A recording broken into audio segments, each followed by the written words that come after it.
Hello friends and welcome, it's wonderful to have you here. I'm Morjax and today we're continuing to look at the new skills from Update 3 in Mordheim City of the Damned. So we are looking today at Mercenaries, and last time we've covered the Sisters of Sigmar and the Possessed, and we've gone through the active skills now. So now we're going to go through the passive skills, and first I just want to show you the unique active skills. So the first is Guard Stance. And this is take a stance which ends the unit's turn. Skill user must wield melee weapons, increased armor absorption by 5. So pretty self-descriptive guard stance. Tactician is the next. Reduce the cost of flee by 1 strategy point, not stackable. The user must be engaged, so it's easier to disengage. And Sniper Shot is range of the attack, a ranged attack that increases chance to hit by 25%, the chances to crit by 25%, and the crit damage by 25%. So that actually seems pretty good to me. I guess if you've got a particular unit who's a ranged powerhouse, that might be the way to go.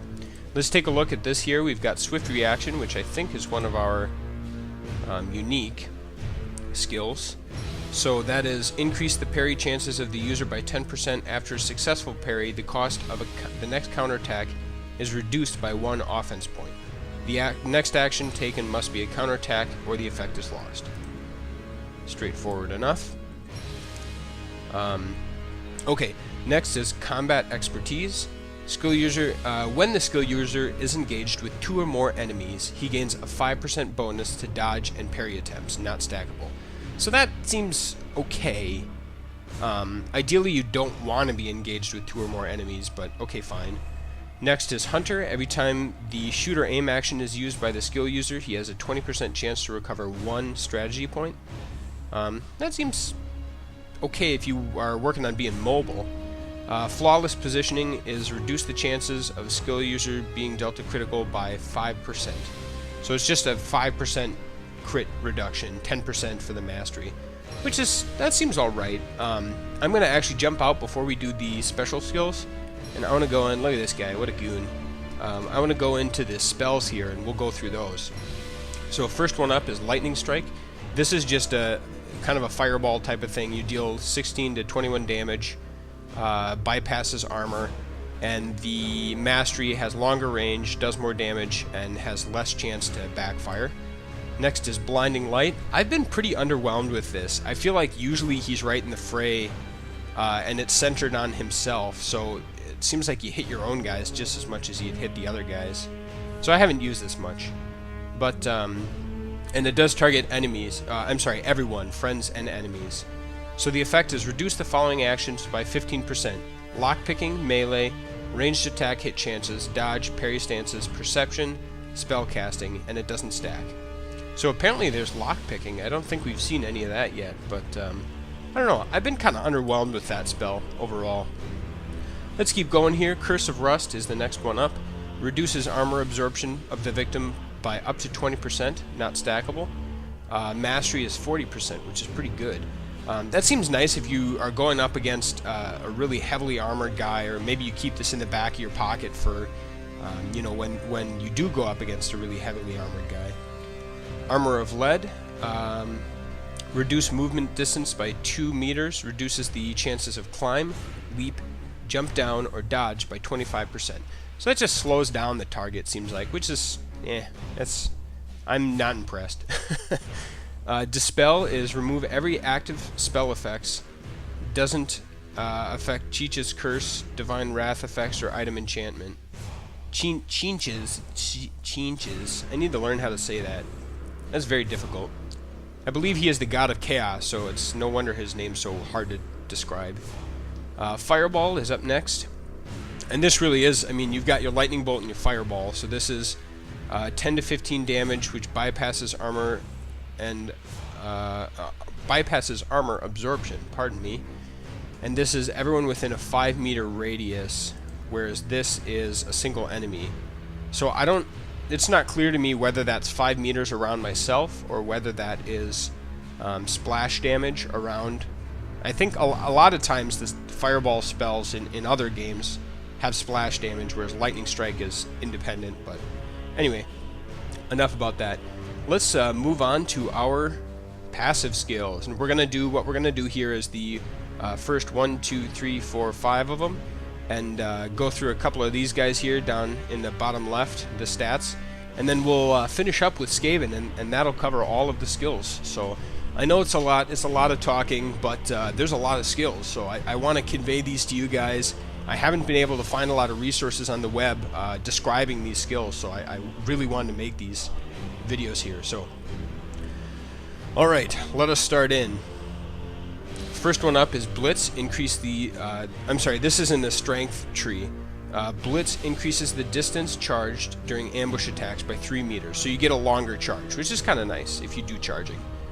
Bolt charge increases the distance covered by charge attacks by 3 meters. That requires... well, what's the difference? Difference. Oh, I see. One is charge and one is ambush. I gotcha. Increases the chances to hit during an ambush attack by 10%. Better chance to hit when you ambush. Increases chances to hit during charge by 10%. Okay, same thing but for charge. Increases the chances to get crit during a charge attack, and during an ambush attack is surprise. So, okay, there's kind of two in parallel. You can get better range, better damage, or better crit chance for either a charge or ambush. That's it. Next is in the toughness tree, passive skills. Resist poison is increase the chances for the skill user to resist poison by 15%. That's kind of boring to me. I haven't really seen a lot of poison. Maybe it's going to be a bigger deal later. Unstoppable increases the chances of the skill user to resist stun effects by 15%. Again, kind of interesting, but I don't feel like you get stunned that much. Hardy increases the maximum wounds by 5. That's not super impressive considering my current health is 212. So to get 5 extra wounds is like, yeah, meh. And the mastery is 15. I guess if you're trying to like min-max your health or whatever.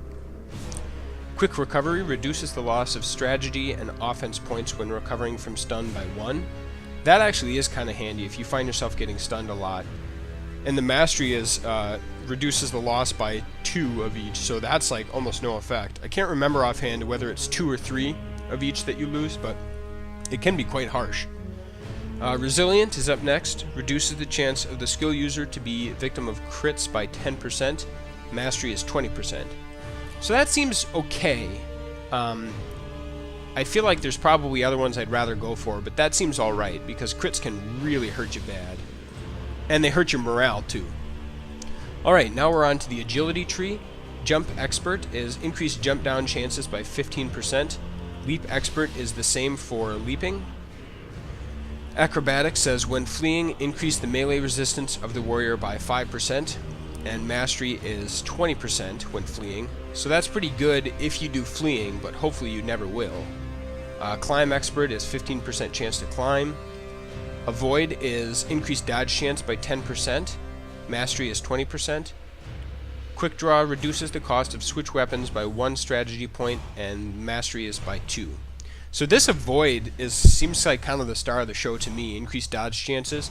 If you've got a dodgy warband, I'm looking at you, Skaven, then this avoid would be pretty strong, especially if you can get the mastery. 20% is, I don't know, it seems pretty good to me. It's sort of one of those always on. I mean, all these passive skills are, but that one seems good to me. Alright, next we are on to the leadership tree. Cool-headed says the warrior has a bonus of 20% to all alone tests. Mastery is 40%. That is pretty good if you plan on being alone, but I never plan on being alone, so there is that. Demoralize says when the warrior deals melee damage to an enemy, the victim's chance to succeed at all alone tests are reduced by 5%. So it makes them more likely to fail all alone tests. And I will say that actually could be pretty dang good if you can conduct your warband in a way where you're always ganging up on your enemies, because everyone engaged gets a free attack. If they fail that all alone test, they flee out of combat, and everyone gets a free attack. So that can be the difference from full health and to taken out of action right there. So that's actually might be pretty good if you can keep your warband clumped up, grouped up. Okay, next one is Inspiring. This is increases the morale value of the warrior by 3, and the mastery is by 6. I don't really understand how each warrior's morale figures in yet. That's something I still need to learn more about. Like, does a crit do a straight amount, and then if you have more total morale, then it doesn't hurt you so bad? Or I just don't know yet. So, okay, next is Force of Will. Increases the chances of the skill user to resist stun by 20%. I'm underwhelmed. Nerves of Steel increases chances to succeed at Fear and Terror test by 10%. Mastery is 20%. I could see getting some good mileage on this on some of your heavier melee units. So if you've got some really beefy heroes, or I know if you cause fear, you're immune to fear. At least that's how it was in the tabletop. So it doesn't maybe apply so much to the impressive units, but that could be good if you're going up against, if it's a heavy melee unit. I gotta finish my thought here. That you're going to be sending up against their impressive units. It would be helpful to have resist fear or resist terror. So, all right, next up is Serenity. The warrior successfully passes an all-alone test, fear or terror. Okay, that's worded weird. When the warrior, they're missing a when. When the warrior successfully passes an all-alone test, fear or terror test, he gains a melee resistance bonus of 10%. So that might be good on a high leadership unit, but kind of specific in usage. Alright, and this will be the last one for now. Good lord, this is a big tree. Alright, here we go. You know, I think I'm going to leave these other in the bottom left here, these other stats for the Skaven, because this is a long skill tree. So we'll do this, we'll call it a day from here. So first one, Channeling. Reduce the chances to trigger a Cheech's Curse by 5% when casting a spell. It's pretty good for spellcasters. Knowledge Mordheim increases the movement of the skill user by 1 meter. Mastery is by 3 meters. Knowledge of Tactics increases the chance to dodge and parry by 5%. Still requires the use of a dodge or parry stance to be effective. Mastery is 15%. That could be a pretty good one. So there was that other one that I've already forgotten the name of it, but it increased your dodge chance by 10 or 20%. If you stack this on top of it with the mastery, increases your dodge and parry, whichever one you choose, by 15%. You're looking at 35% increased dodge chance, so that's pretty dang good, I think. Especially since it's passive, you don't have to do anything. Next one up here is Knowledge of Ambush. Increases melee resistance by 20% against ambush attacks. That's okay, but I think that there's some other passive skills that are just a straight damage reduction. Okay, Tracker increases the chances to resist traps by 15%. Traps kind of seem like a nuisance more than a major part of the game so far, so I'd probably give that one a pass. Arcane Study provides the warrior with 2 spell points to train new spells. That's I could see that being good for a warrior. I generally, in all games that I play, I generally tend to shy away from these skills that get you another skill because it just seems like kind of a waste. So anyway, let's move on here. Expert Casting. This increases the distance of ranged spells by 5 meters. Doesn't affect the area of effect spells centered on the caster. So depending on your spells, that could be handy. Improved Casting reduces the chances of enemies to resist your spells by 5%. So it's kind of like an armor piercing for your magic. Resist Corruption increases the chances to resist Wordstone random effects by 10%. You know, I haven't really interfaced with Wordstone that much, so I guess I don't really know how useful that is. I guess I'm a little bit disinclined, but we'll see how the game unfolds. And last one here is Resist Magic. So this increases the chances to resist spell effects by 5%. So it's a spell soak, a chance to resist, well, exactly what it says, resist the spell. So with that, we'll call it here. And I just want to make one little comment right here on the I don't know if my mouse is going to show up, but right in the center it says cost blah blah blah, and then learning time 0 days. So that's kind of interesting. I'm curious to see how that is going to play out when you've got your campaign, because maybe you can't learn the spell right away. You have to like commit to learning it, and then it takes some time. So anyway, we'll call it a day there, and next episode we'll finish up the passive skill trees, and we'll look at these other here in the bottom left, the other stats, which is movement, morale, initiative, dodge chance, parry chance, poison, melee, ranged, and magic resistances. So thank you so much for watching, friends. We'll catch you next time on Let's Play Mordheim City of the Damned.